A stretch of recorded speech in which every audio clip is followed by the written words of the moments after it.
ساری زندگی کہا رب راضی ہو جائے، رب راضی ہو جائے، کبھی خود بھی تو رب سے راضی ہو کے دیکھو نا۔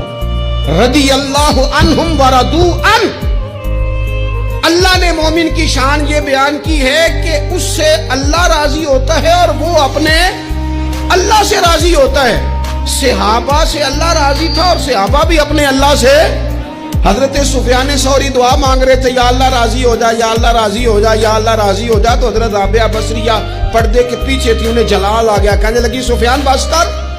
آپ کہنے لگے رابعہ تجھے کیا ہوا، تو کیوں غصہ کر رہی ہے؟ کہنے لگی اپنے رکھ ہاتھ سینے پر اور بتا تو اپنے رب سے راضی ہے؟ تو روز کہتا ہے فلاں شے چاہیے فلاں، پہلے تو راضی ہو نا۔